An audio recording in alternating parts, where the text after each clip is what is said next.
There it is. Okay, there it is. Sounds a little different. Good evening, everyone. And I forgot that we weren't doing Bible study tonight. And so, but good because this is an important subject, an important topic. Ronnie, thank you for doing this for us. I'm cringing because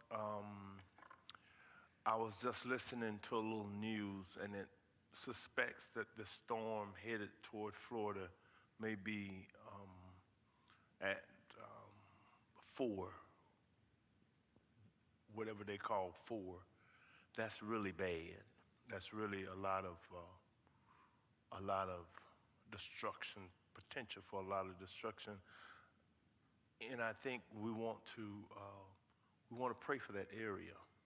I was there when it almost took Panama City out several years ago.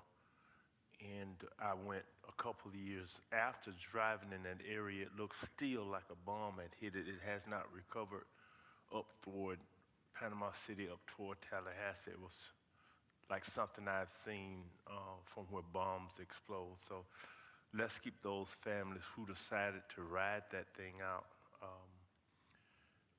in prayer. And the one thing that we know, that when they say leave, not everyone is able to just get up and leave. And I say that a lot of times about church and the information we do. I was looking at a TikTok because Deacon Lockett sent me stuff. Then I'm able to get this TikTok and start strolling and stay there a couple of hours going like, wow.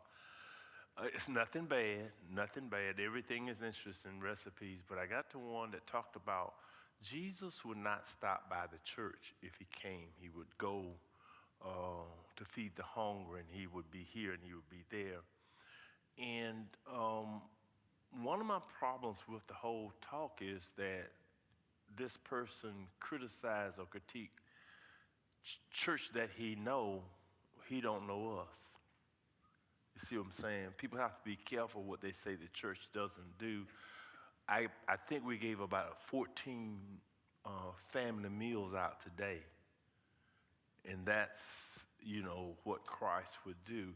The other things we have to think about, the time Christ lived in and who the poor were. They were actually unemployed people with no jobs available. The people, unemployment was over 60, 70%. And that's just the condition, the culture of the time. And so we have to be careful how we criticize what people do as it relates to the church. But we'll have some of that discussion when we start up talk about devotion next week. I'm going to pray as always. I want you to keep those who are on our prayer list and those who might need to be on our prayer list, those that we don't know about. We're going to pray and we're going to introduce the speaker. I was given a sheet of introduction and I left it on my desk someplace, so we'll figure something out how to get it across. But we're talking about scams and that kind of stuff tonight, and it's a billion-dollar enterprise and more, believe it or not. People get ripped off to that particular degree, and it's so difficult once you get ripped off to get your losses back if you get them. Let's pray. Father, we love you, we thank you, we give you all the glory, all the honor, and we give you all the praise. God, you're God, and you're God alone, all by yourself, all power in your hand. Not only are you gracious, but you continue to bestow upon us, even though we are unworthy of your blessings and goodness, you keep being good to us, and for that, we say thank you. Father, there is a storm headed up from the Caribbean to the Gulf, leaning toward Florida.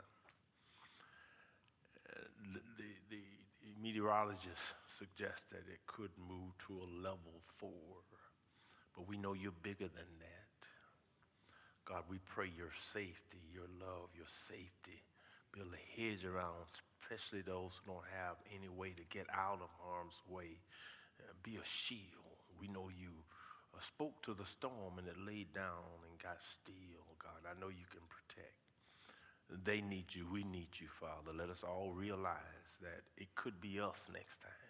So, Father, we ask that your power move in that area. Bless those who are sick among us, those who are convalescing at home, those who have the misery of just being elderly and can't get about the way they once did. Thank you now.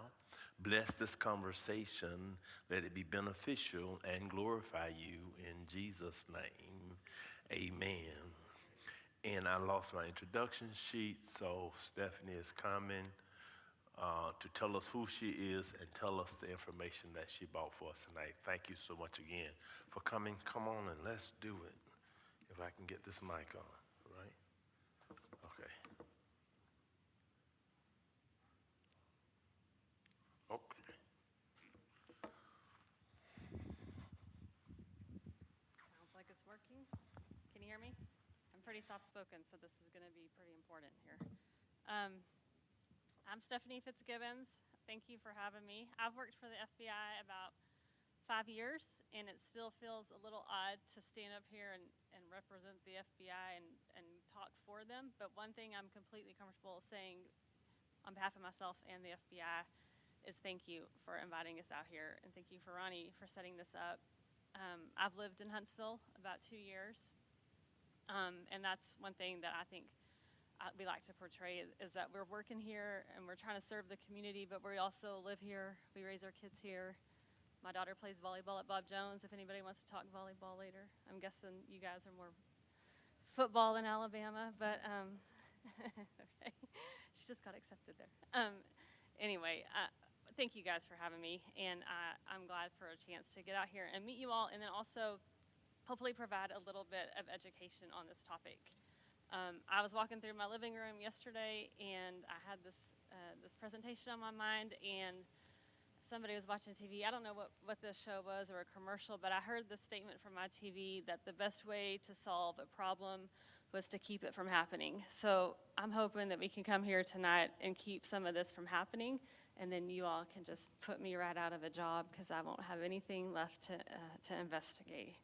But this is a really hard topic to work and to hear the stories. As they were saying, it is very prevalent. It's prevalent in this area. So to start, I know I'll give you a little background since you didn't hear. I'm originally from Texas. I married an FBI agent, so that is how I ended up working there. I've worked in public accounting for about 17 years, and we've moved around the country quite a bit. So finally, I thought, I'll just join the FBI too, and then I'll transfer with him. So that's how I came to work here. Previous experience was in auditing, so this is a pretty different career for me, and I have found it very, very fulfilling and rewarding. And the hard part is to hear the stories of some of these people that have been losing the money. So one thing when I first started was I think the FBI is kind of difficult to put your head around what we're doing, how we do it, what we decide to do. So I definitely want to talk mainly about elder fraud, but give me just a second to give a little framework of how elder fraud fits into the FBI. We have several different violations, and the squads are assigned to different violations. So as a forensic accountant, I can work for all of them. So I'll do national security, counterintelligence, counterterrorism, and then I'll do what we call complex financial crime or cyber. But the agents who actually open the cases, you could think of me as like a resource available to the agents, but they work these cases. They're assigned to specific squads. So the squads that do elder fraud are the complex financial crime, or you might think of a white collar. Sometimes they're called white collar squads.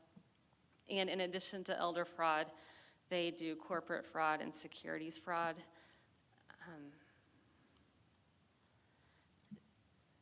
The FBI in general has 56 field offices. It's all over the country. Birmingham is the official field office for Northern Alabama, but we have these 300 resident agencies. So Huntsville, Florence, Tuscaloosa, those are all resident agencies that also have offices. So that's where I am every day, is over in Huntsville.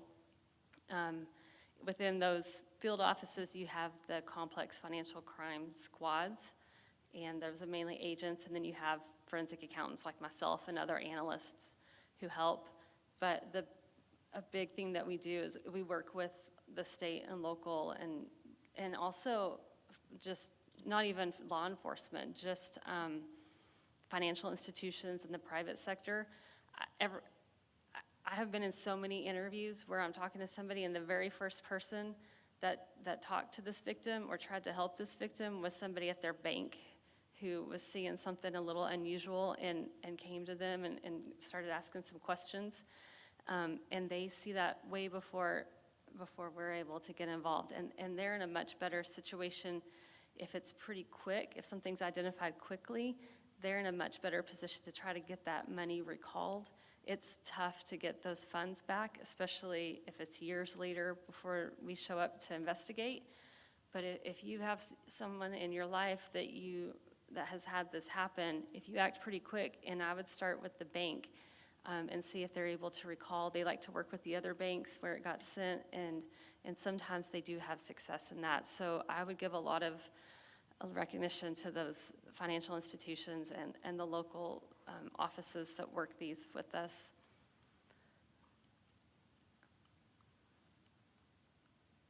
Might be along that. There we go. This is just different types of things that we investigate. This is how we find cases and they get opened up.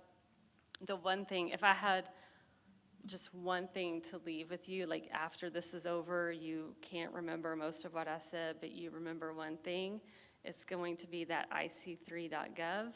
And it's a way that we find cases to open, but it is also, look, oh man, too fast. So I don't know if the FBI is super creative or not, but it is the Internet Crime Complaint Center. And Crime Complaint Center all start with the C, so we went with ic3.gov. I kind of tell that story because I think it's hard to understand what ic3 if I just say it, but it's the letter I, the letter C, the number 3, and then remember .gov. And this is where you're going to report anything and put as much detail about transactions or anything that you can recall or the person you're trying to help can recall. We go in here, we look at it, we find it, and a lot of that detail can be something we are able to match up with another victim who's put some detail that's similar. So anything that can be put in there, this is the main thing I would hope that you guys all remember is ic3.gov. Again, more corporate frauds. This is kind of some of the other stuff that we investigate. More of the trying to keep the economy to be safe. And this one, the securities fraud, this isn't exactly elder fraud, but I did want to just touch on that last one, the affinity frauds. So I said I moved around a lot. We lived in Salt Lake City before we came here. That's where I actually joined the FBI. And in that area, it's extremely prevalent. They have a very, like a religious affinity within most of the people, and there's a high level of trust. And so people will count on that trust and do kind of investment scams or taking your money. It happens here too. I wouldn't say the religious affinity is what gets you, but they have had some in this area. What the scammers will like to do is find maybe a prominent figure or somebody that people recognize and either portray that they are affiliated or try to get them affiliated without them really understanding the scheme.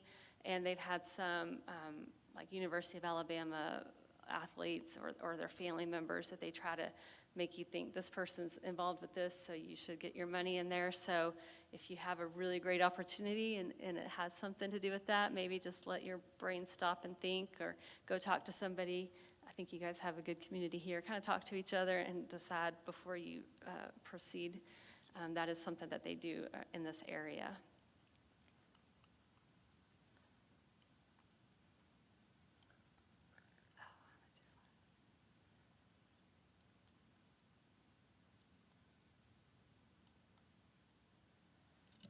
So the elder fraud is the one that I really want to talk about today. And as you can see here, the numbers are pretty staggering for how much can be lost with elder fraud. I was just talking earlier, they define elder in the FBI. I just saw it as anyone over the age of 60. I didn't come up with that definition. It sounded a little younger to me than it used to be. But that's what they say. So the numbers that you're seeing when they say elder, they're going to that IC3 and looking at the reported numbers, and then that's where these figures are all coming from. And personal opinion, I don't think a lot of people report what they're scammed. So any number that you see, I'm thinking it's much higher. But you can see well over 90,000 victims, 1.7 billion losses in 21, 74% increase from the year before. So this is something that's growing and growing pretty rapidly. And then the average amount of loss per person, 18,000 is something you're gonna feel, or I don't know, I would feel, I guess not everybody would, but it's a pretty high amount. 3,000 in this year lost over $100,000. So these amounts can get pretty large, and they can go on for a while too, which is, I think people sometimes are like, who would send $100,000? But it's over time. It's with someone who's built up trust, and they just add up. And I think sometimes people start to maybe wonder, but at that point, you've already sent this much, and you're kind of hoping that it's true, so that at the end you get the money back, like they're promising. So I think it's hard to stop it sometimes. So here in 22. You can see the number of victims went down. So I'm hoping things like this are helping, the education, the trying to let people know, like your bank is sending out information. I think people are trying to help people be aware.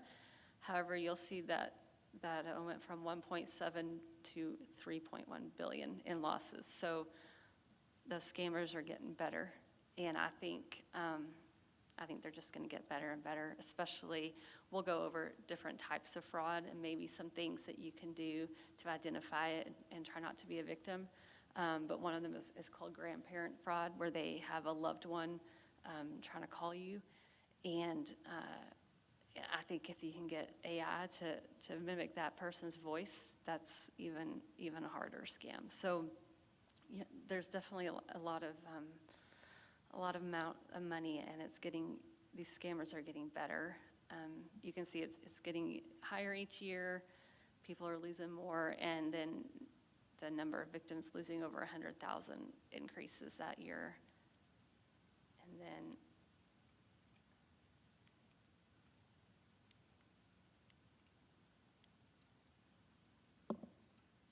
in 23, it just goes up. We are pretty slow in compiling this data, so 24. I mean, obviously it's not finished, but we probably just got 23. It's probably not even complete, but definitely just shows the trend continues.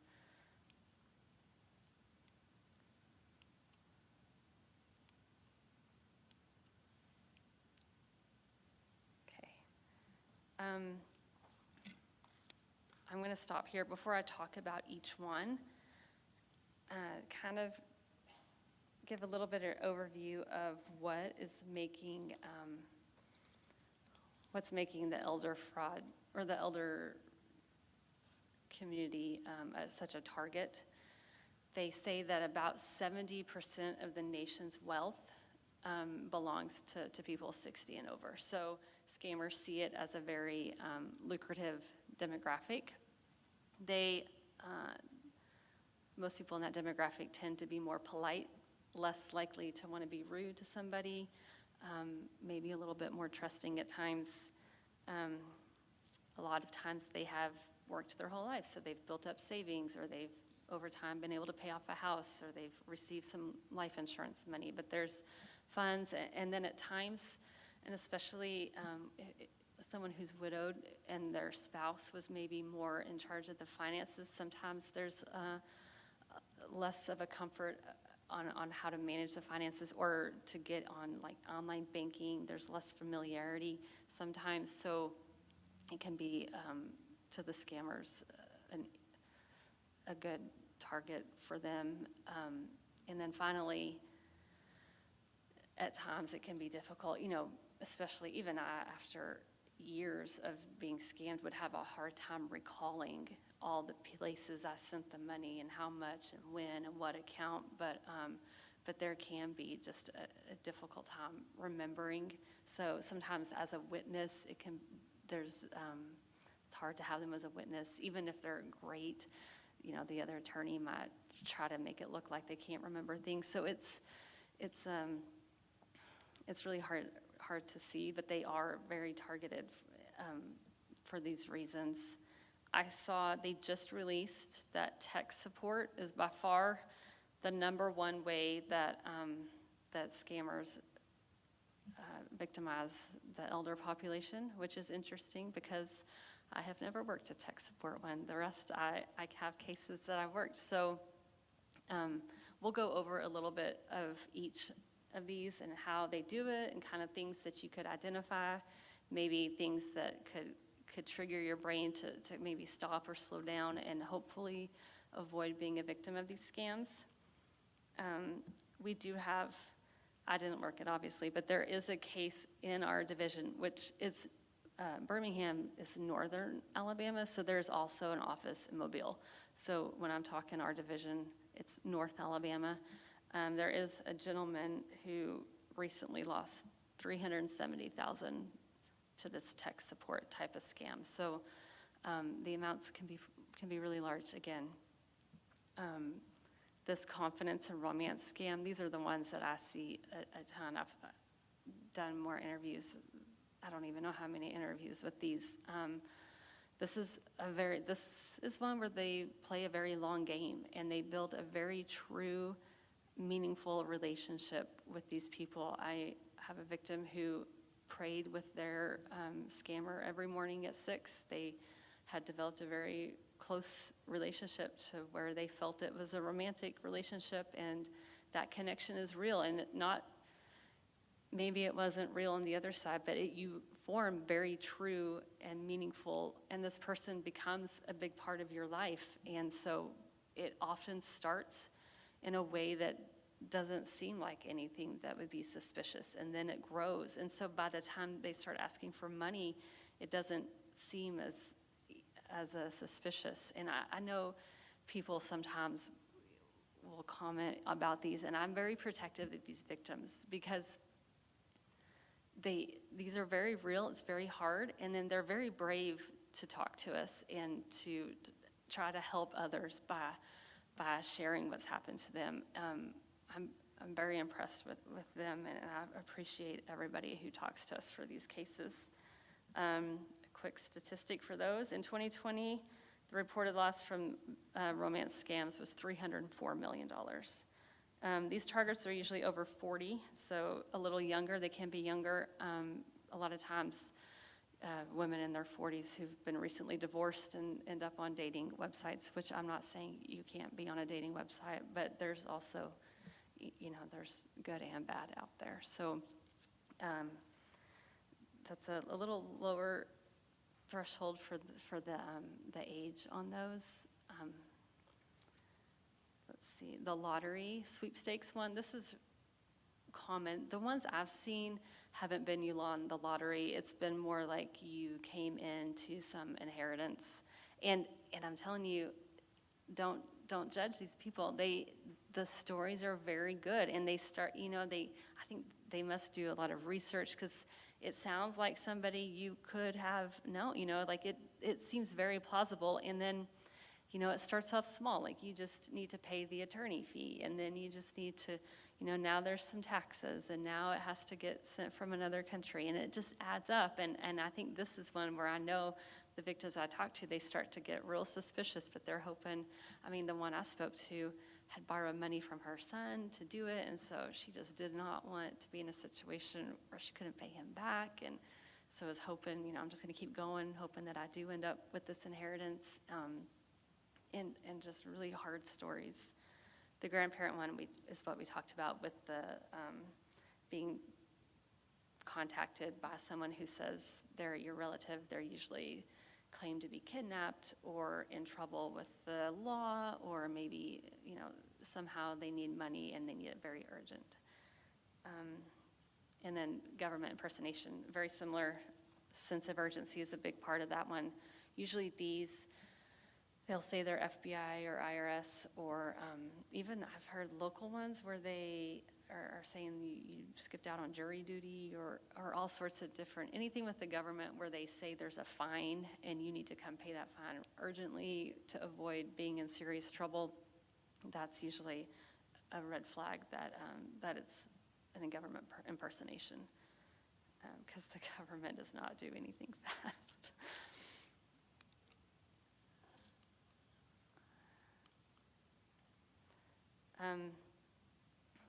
So with the tech support, which I did want to cover this in a little bit more because they did just recently say it's by far the highest amount of money that people are losing. There's kind of two ways I'm going to talk about. And the first is somebody talking more about it all has to do with your computer or your phone, some kind of technical equipment, but in this one, they'll come to you and say that like your bank account has been compromised, or someone has hacked it, or there's some issue with your bank account, and they can offer you a way to help you. But again, it's always very urgent. Like, let me help you fast before their money disappears. And they sometimes will have you move it to a different bank account that's safe, or move it to Bitcoin or some other format of payment. So there's always some way that they can help you with this. One thing that I think you could, if anybody tries to get you to put money into Bitcoin from yours, that's another one of those that maybe we stop and talk about it before we go ahead and do that. And then the other tech support has to do more with your actual device. So in these, this is where you get the pop-up window coming up, and it'll have a phone number to call or a link. This is what I tell my kids. Tech support or any other kind of scam, like, don't click those links. Like, there's never a good link. So that's one. And then once you do that, they'll be able to help you either. Sometimes they ask to have access to your device, and they want to be able to control it. And then once they get on there, they can access everything you have and get all sorts of information. Sometimes they just kind of lock up your device, and you basically pay them to let you back in, hoping that they're going to let you back in. So they're trying to help you. They're trying to have you pay them for help that you don't need. And again, anytime they're asking to get remote access, or anytime they're offering to accept payments in all sorts of different ways. I mean, think about when you go anywhere, we pretty much pay, card or check or cash. But if someone's offering to let you pay them in gift cards or Bitcoin, anything that you're not doing at the grocery store, that's a pretty good sign. And I would say with these, disconnect from the internet, shut it down, turn it off. You don't need to communicate with them. You're not in trouble. Everything's fine. And then find somebody here or within your family or somebody that can help you if you're not able to get it back on.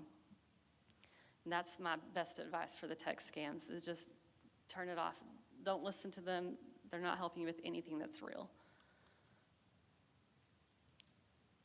I think my romance scams are next. Yes. So I've seen this start a lot of ways, but they're always very innocent.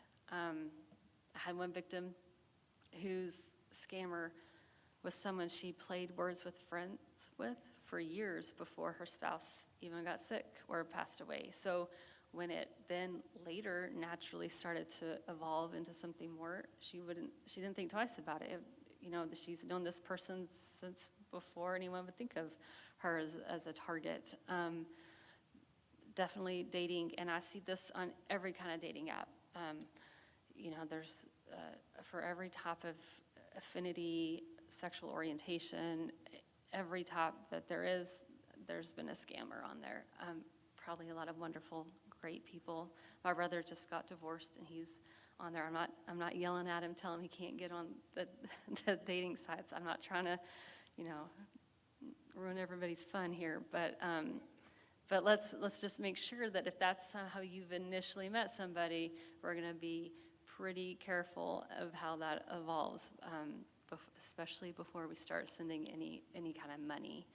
But again, they establish this relationship, and it is over time. This one's a little surprising to me. It could be years, how much time they'll put into this relationships, and they're real. When we call people and explain, we're not only telling them that their money is gone, we are taking a significant person out of their life, and that is painful.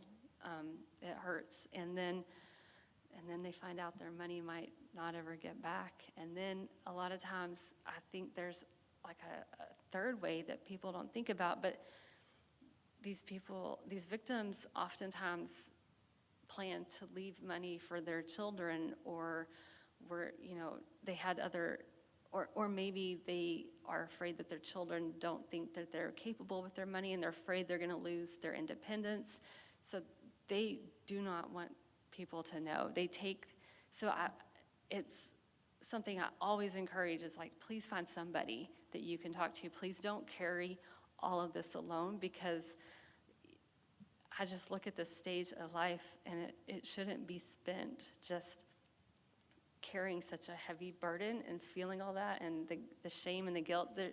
There should not be shame and guilt. So one thing, if you could take away, is make sure people in the community know that this can happen, and it is something you can talk about, you can share, and to not feel that.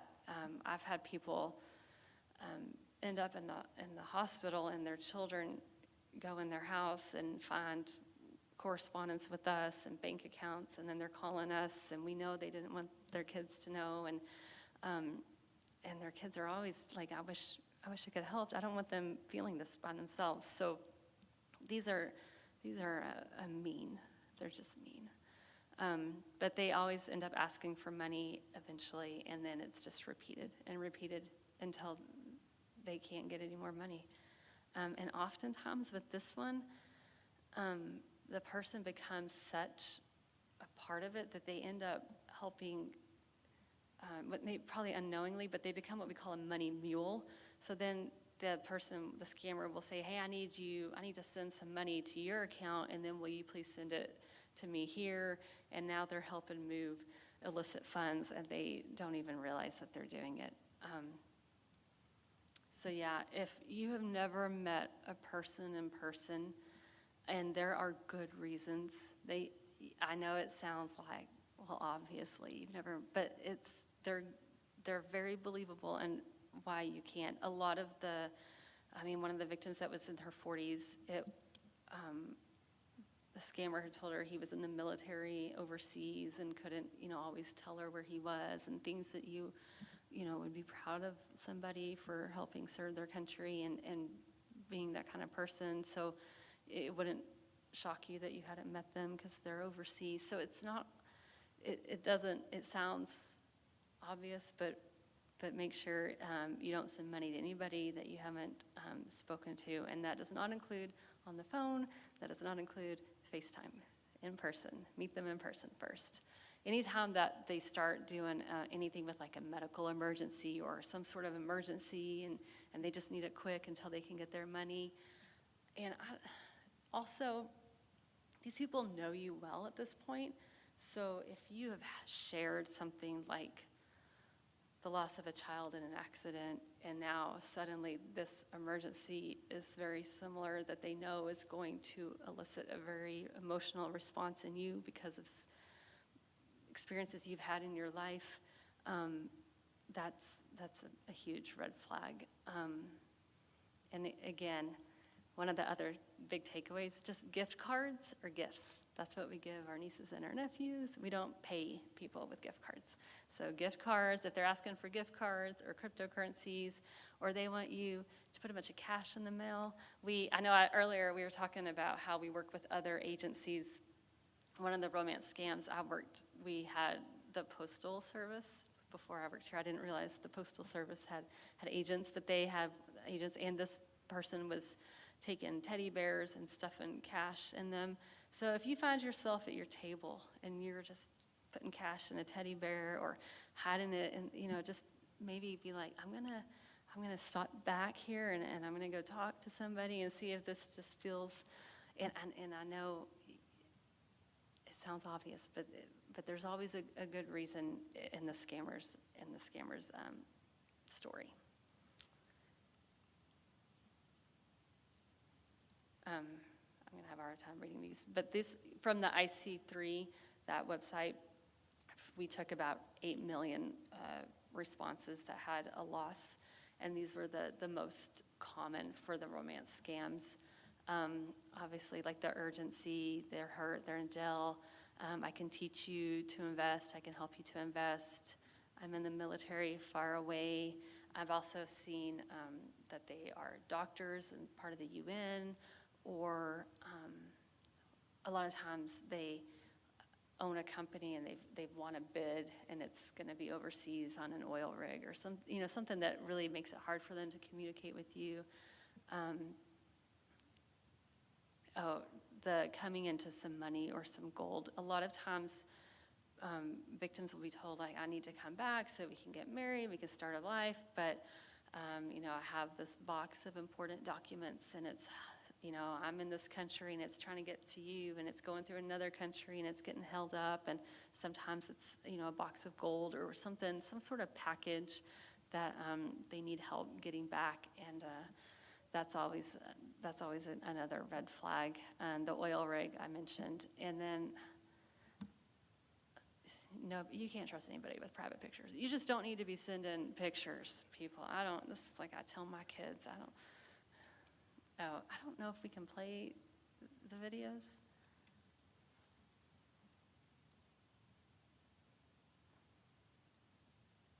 No, it's okay.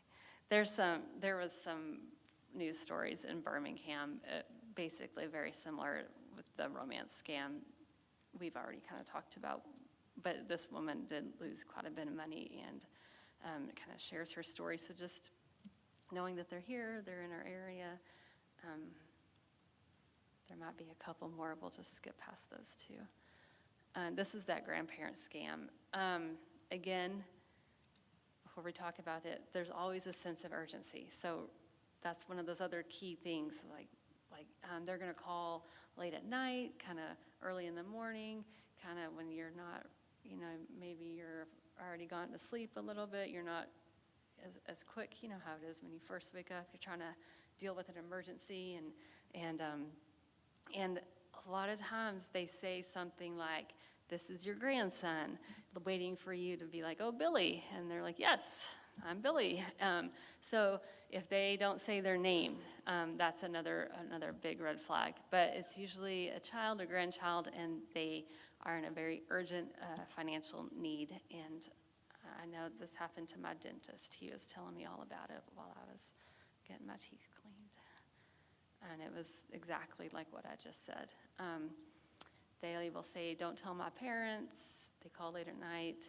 Sometimes, and this is what I was saying, with AI, they can start to make your voice pretty good, but until then, sometimes they claim to be like a law enforcement or a doctor or an attorney, somebody involved in the situation who's going to help with it, because they know you're not going to recognize maybe your grandchild's voice. I think that could become harder to identify. But they do usually wait for the grandparent to say the grandchild's name, so a red flag or a way to respond to these. And I think I have a slide. Hang up. It's going to be hard. It's going to be hard to do because we love our grandkids and they're in trouble. You don't want to lose that connection. If they're kidnapped, you don't want to hang up. But we're going to hang up on them, and then we're going to call our grandchild and I think they're gonna answer the phone and it's gonna be okay. Or they won't, because they don't answer phone calls, they might text you back or something. But do not say your grandchild's name. That's gonna be hard. I think it's an instinct, and that's how they do it. They know that we're gonna say the person's name, but try to practice or something, but don't say the child's name. And then grandparent scam or not, we don't want to do wires based on requests that have been made over the phone, and that could be for the government impersonation one too, or just really anything. I don't think even banks or anybody, I can't think of a legitimate person who's going to call it and need you to urgently wire much money. So as a general rule, we just won't do wires from phone requests. This is some of the ways that they have you move money. Again, it's just, well, cash and check is pretty common, but the other ways are a little bit, if you find yourself kind of doing something that you wouldn't normally do, then maybe that's another one where you could just step back. And I just encourage you to have a community, and I think it seems like you guys have a good one here. I'm sure you have families, but just have people you can talk to, because you have that emotional response, and someone you're with might be able to kind of see it a little different and help you to avoid it if it is a scam.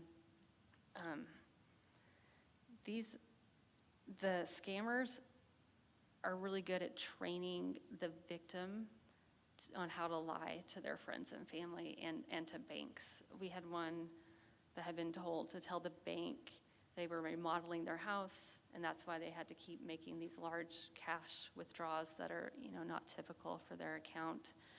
So they do, and that's another thing that's really hard to see.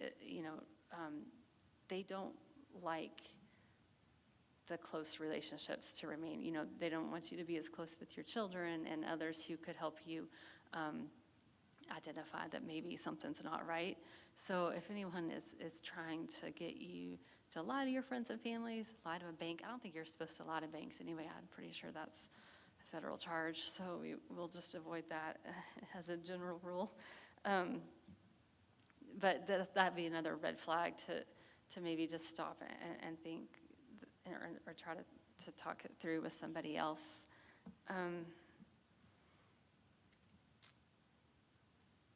And in that regard, I would say that kind of in keeping with what I was saying, that the best way to solve this problem is to never have it happen. I think we should just all think of ourselves like we are the front line together.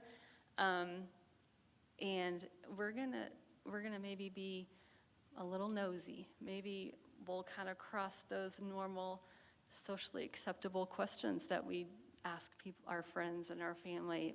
Maybe stuff that isn't our business, we just go ahead and ask it anyway, Just say the FBI told me.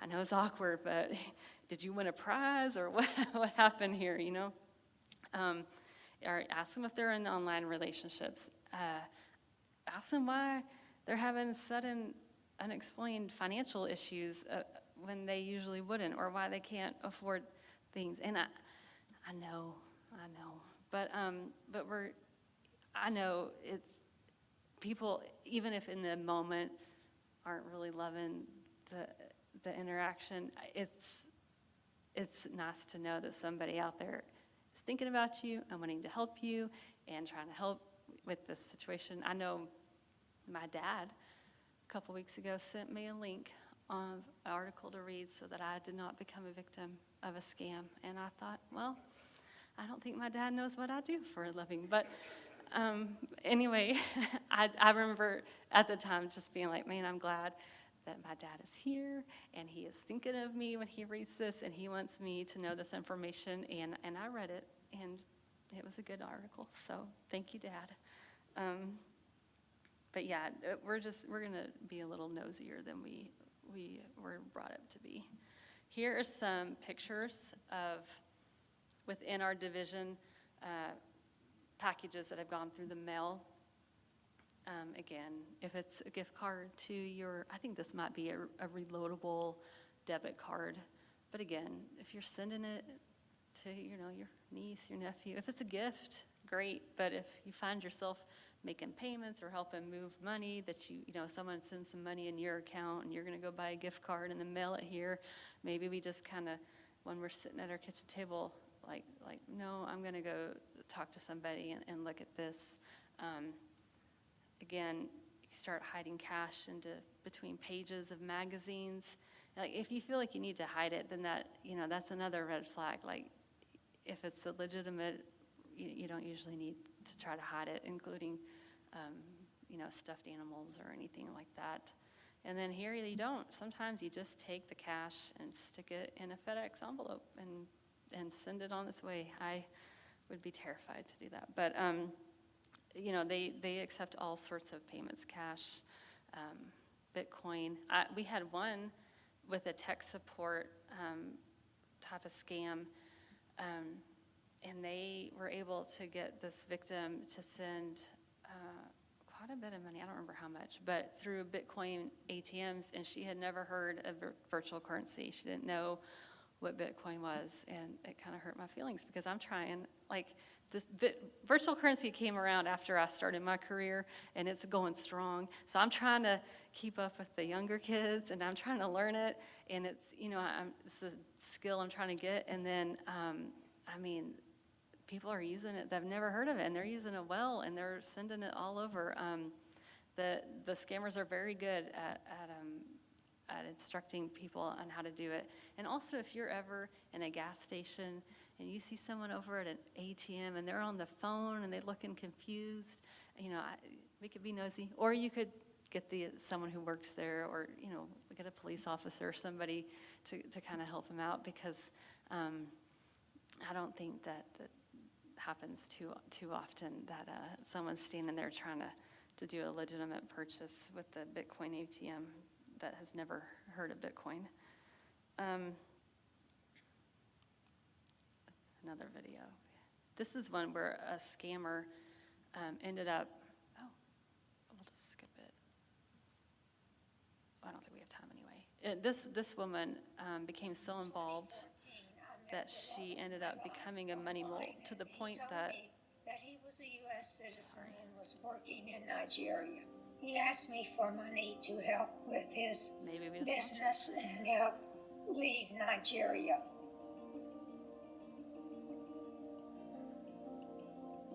Then my love had people send me electronics like cell phones so I could pawn them and send him the money.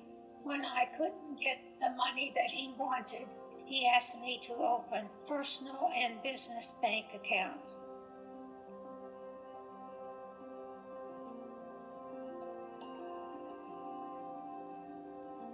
Since 2015, bank employees, local police officers, and federal agents told me that my love was a scam and that I needed to stop or I could go to jail. I didn't listen to anyone else but my love, the love I've never seen nor spoken to. Now I don't have a choice of whom I'll listen to.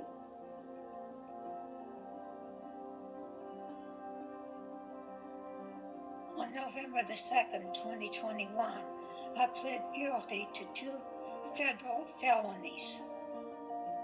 I'll be listening to the judge now. I remember when I first started at the FBI, and I learned that this victims then become mules. That's hard. Nobody wants a victim to have to end up becoming a co-conspirator.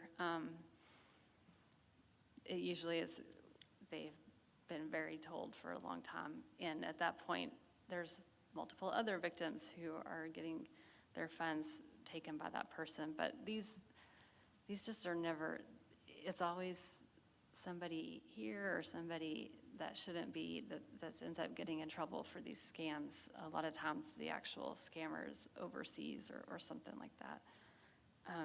I do think, and I mentioned it earlier, the best way for the money is if you can get it quickly from the bank, but we do trace that money. They like to spend it pretty fast or send it overseas, which does not completely stop us from trying to help, but the times where we are able to get money, I mean, I'm hoping for those victims, the fact they get anything back helps their heart a little bit, but I've never seen one get everything back by the time we're looking at it. So it's just usually a really sad situation for everybody.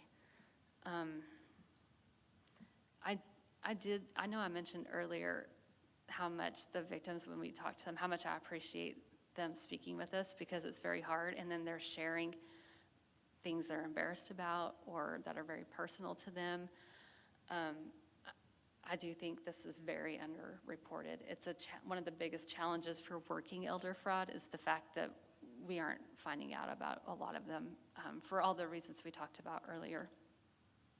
And then also, like I talked about, sometimes they're embarrassed. There's very complex, these cases are very complex because the money moves, it becomes a big web of accounts. So they can be, they take time.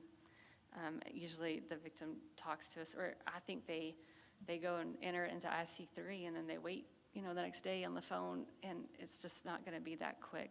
They take a long time, and I can appreciate that that's hard for them. But if you see something, like I talked about, we're all gonna be on the front lines together, so some things you can look out for. Obviously, I've tried to help you with things that could, that you're seeing in your own personal life, but if you see someone in your community start to spend just an inordinate amount of time on their phone, getting numbers that are kind of from all over and all different numbers, if they have that sudden explained financial problem or new debt when they shouldn't really need new debt, or if they talk about a new relationship and the person is overseas for whatever reason, just kind of keep their eye on them, and let's look out for each other. Be willing to ask hard questions and have those hard conversations. And also do safety checks, my last piece of advice, on your devices, but also your loved ones' devices. Similar to if you would go, before you left them home alone, you would check the rooms for them or anything like that. Let's check and make sure we're not getting, some crazy stuff on our phones, and hopefully no private pictures on there. But anyway, like I said, I appreciate you guys taking the time to have me here tonight. It's really great to meet you all and to speak with you, and I hope that I hope nothing ever happens. I hope you never need, this is the biggest waste of your time ever, but just in case something does happen that kind of rings this bell. Especially, we're gonna talk, if something seems really urgent, I want you to remember to kind of slow down. And then also, I put ic3.gov, because that was my big thing. That's the thing that's going to help us the most. Of course, we are right here in Huntsville. You're more than welcome to come talk to us. It's not a quick process to get in the door, so you might prefer ic3.gov. But anyway, thank you. And if you guys have any questions, you can come talk to me, or you can ask. I don't know if we even have time right now. You can ask now, or I'll stay around afterwards if you guys have anything you want to talk about. But thank you again.